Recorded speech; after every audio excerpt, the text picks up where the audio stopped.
UGC net और जिसकी unit है यूनिट 9 हिंदी निबंध में हम संबंधित प्रश्नों को देखने वाले हैं जो कि वन लाइनर रहेंगे। ठीक है, जैसा कि आप देख पा रहे हो वन लाइनर प्रश्नों को देखेंगे। इसकी एमसीक्यू में आपको करवा चुकी हूँ, पीवाईक्यू आपको करवा चुकी हूँ 2020 से लेकर के 25 तक जो भी प्रश्न पूछे गए हैं। लाइव क्लास हमारी चलती है 12 बजे, नहीं देखी है तो जरूर देख लेना। तो पहला क्वेश्चन है यहाँ पर, शिव शंभू के चिट्ठे की क्या विशेषता है। शिव शंभू के चिट्ठे आप जानते हैं बाल मुकुंद गुप्त जी के द्वारा लिखा गया है।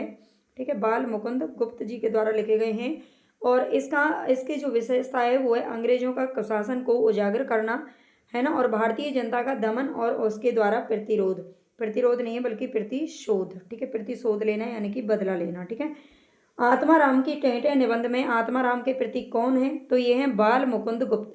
ठीक है, आत्माराम जो इसमें दिया गया है ना, आत्माराम की टेंटे यानी कि आत्माराम की फिस फिस फिस हो जाना, टाई टाई फिस हो जाना। ठीक है, वो इस तरीके से लिखा गया है और ये लिखने वाले कौन है, तो गोविंद नारायण मिश्र। ठीक है, गोविंद नारायण मिश्र के द्वारा ये जो रचना है वो लिखी गई है, ये भी ध्यान रखना है। लेख लिखा गया है एक तरीके से। किसी बात का टोटा होने पर उसे पूरा करने की इच्छा होती है, दुख होने पर उसे मिटाना चाहते हैं। एक सेकंड,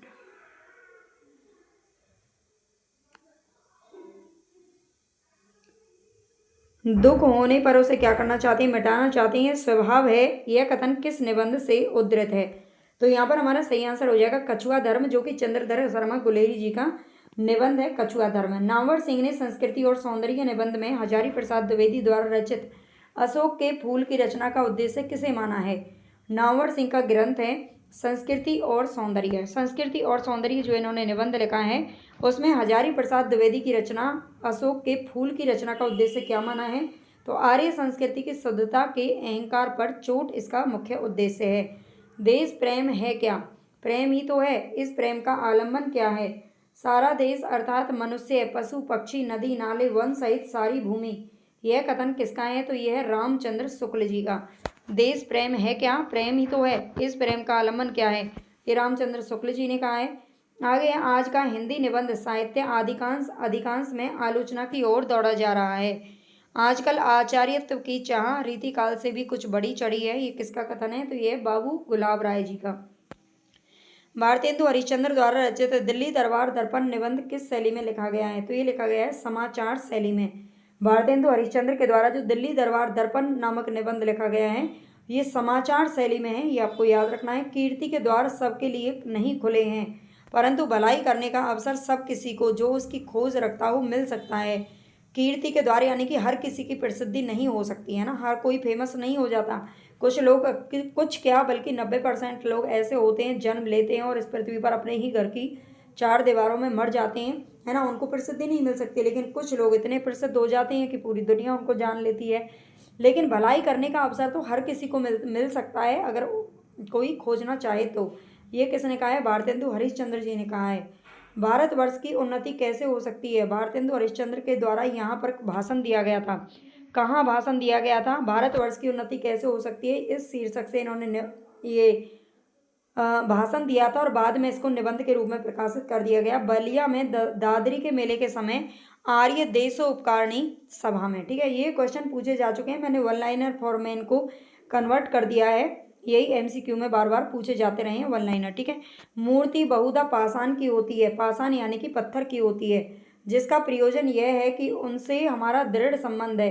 दृढ़ वस्तुओं की उपमा पाषाण से दी जाती है, हमारे विश्वास की नींव पत्थर पर है, हमारा धर्म पत्थर का है। यह कथन किस निबंधकार का है, तो यह प्रताप नारायण मिश्र का ये कथन है। ठीक है, प्रताप नारायण मिश्र का है, इन्होंने शिव मूर्ति नामक एक रचना लिखी है। ठीक है, शिव मूर्ति निबंध में मूर्तियों के कितने रंग बताए गए हैं, तो 3 रंग बताए गए हैं, है ना। ये भी क्वेश्चन एमसीक्यू में आपसे पूछा जाता है कि कौन सा रंग होता है, कौन सा रंग है जो मूर्तियों का नहीं है। इस निबंध में शिव मूर्ति में मूर्तियों का कौन सा रंग नहीं है, तो इसमें श्वेत है, ये ध्यान रखना, जिसका अर्थ होता है परमात्मा शुद्ध और स्वच्छ है। लाल रंग है, लाल रंग होता है मूर्तियों का जो कि रजोगुण का वर्ण है। और तीसरा रंग होता है काला, जो सबसे पक्का रंग है, जिस पर कोई दूसरा रंग नहीं चढ़ता। ठीक है, काले पर कोई भी दूसरा रंग नहीं चढ़ता। तो ये 3 रंग बताए गए हैं। बाल मुकुंद गुप्त का निबंध शिव शंभू के चिट्ठी किस पत्रिका में प्रकाशित हुआ था, तो ये भारत मित्र पत्रिका में प्रकाशित हुआ था, और वो भी 1903 से लेकर के 1905 ईस्वी तक, ये ध्यान रखना। ठीक है, कविता क्या है? रामचंद्र शुक्ल के द्वारा रचित यह निबंध कब और किस पत्रिका में प्रकाशित हुआ था? कविता क्या है? ये निबंध है। सबसे पहले तो इसकी विधा याद रखना। शुक्ल जी ने ये लिखा है और सर्वप्रथम सरस्वती पत्रिका में 1909 में प्रकाशित हुआ था। बाद में 1943 में चिंतामणि भाग फर्स्ट में इसको संकलित कर दिया गया था। काव्य में अर्थ ग्रहण मात्र से काम नहीं चलता। काव्य में केवल अर्थ ग्रहण मात्र से काम नहीं चलता, बिंब ग्रहण अपेक्षित होता है। यह बिंब ग्रहण निर्दिष्ट, गोचर और मूर्त विषय का ही हो सकता है। निबंध के बारे में कथन किसका है? तो ये रामचंद्र शुक्ल जी का कथन है। ठीक है, निबंध के बारे में जो परिभाषा है वो किसकी है? तो रामचंद्र शुक्ल जी की है। मनोरंजन, सौंदर्य, अलंकार, मार्मिक तथ्य, मनुष्यता की उच्च भूमि, सभ्यता के आवरण और कविता, कविता पर अत्याचार आदि प्रकरण किस निबंध में उठाए गए हैं? तो ये कविता क्या है, इस निबंध में ये सारी जो प्रकरण है वो उठाए गए हैं। ध्यान रखना। नाखून क्यों बढ़ते हैं, ये किस प्रकार का निबंध है और किस संग्रह में संकलित किया गया है? तो ये एक ललित निबंध है। ठीक है, ये ध्यान रखना। हजारी जी, ये हजारी प्रसाद द्विवेदी के द्वारा लिखा गया निबंध है, नाखून क्यों बढ़ते हैं, जिसे कल्पलता 1951 ईस्वी संग्रह में संकलित किया गया है और इसमें 20 निबंध टोटल हैं जो कि संकलित किए गए हैं। सहजात वृत्ति अनजानी स्मृतियों का ही नाम है, ये किसका कथन है? तो ये हजारी प्रसाद द्विवेदी का नाम है। आगे है, ये कथन है इनका। ठीक है, मजदूरी और प्रेम निबंध में कितने शीर्षक रखे गए हैं? तो यहाँ पर आपको क्रम से दिए हुए हैं ये शीर्षक, इनको एक बार याद कर लेना। 8 शीर्षक हैं। ठीक है, 8 शीर्षक है इसके अंदर। हल चलाने वाले का जीवन सबसे पहला, क्रम से इनको याद रखना है। गडरिये का जीवन, मजदूर की मजदूरी, प्रेम मजदूरी, मजदूरी और कला, मजदूरी और फकीरी, समाज का पालन करने वाली, दूध की धारा और पश्चिमी सभ्यता का एक नया आदर्श। ठीक है, ये हमारा 8वां नंबर का शीर्षक है। माता बिन आदर कौन करे, बरखा बिन सागर कौन भरे, राम बिना दुख कौन हरे, निम्न पंक्तियां किस निबंध से ली गई हैं? ये उठ जाग मुसाफिर से ली गई हैं, जो कि 2012 ईस्वी में प्रकाशित हुआ था। उठ जाग मुसाफिर। आगे, ललित निबंध एक ठहरी हुई विधा है और इसमें ज़्यादा कुछ लिखने करने की संभावना नहीं है, मगर यह ललित निबंधकार ठहरा हुआ नहीं है। यह कथन किस निबंध की भूमिका से लिया गया है?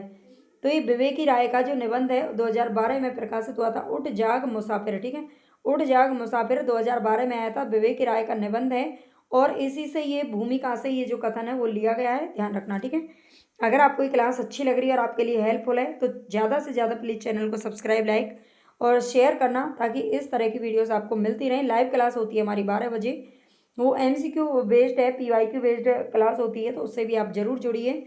संस्कृति और सौंदर्य निबंध 1982 में किसके द्वारा रचित है और किस संग्रह में संकलित है? तो संस्कृति और सौंदर्य जो निबंध है नामवर सिंह के द्वारा लिखा गया है और दूसरी परंपरा की खोज नामक निबंध संग्रह में ही संकलित है।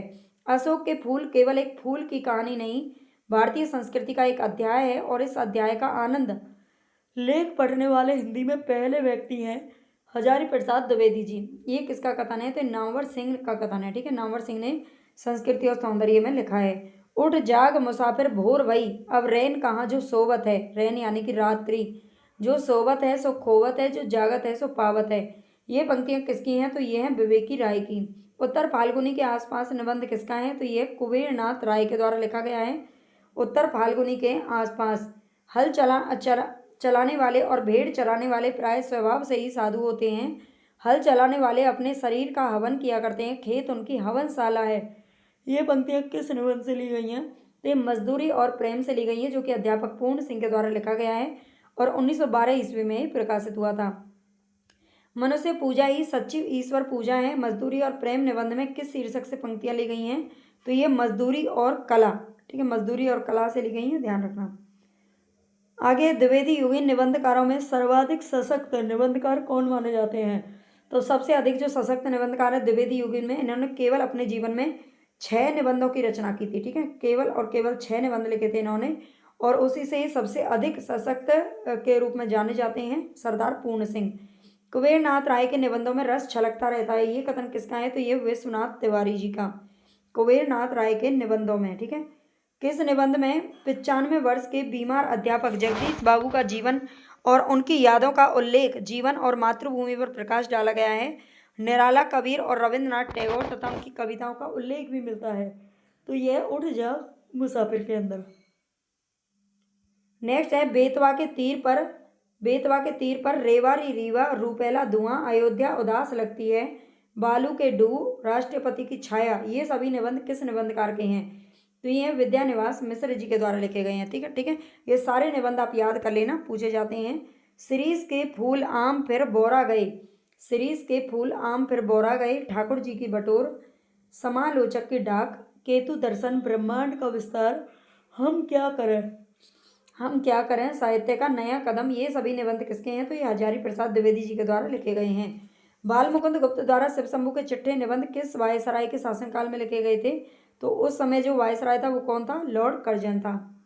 भारतवर्ष की उन्नति कैसे हो सकती है, भारतेंदु हरिश्चंद्र का ये निबंध किस पत्रिका में और कब प्रकाशित हुआ था?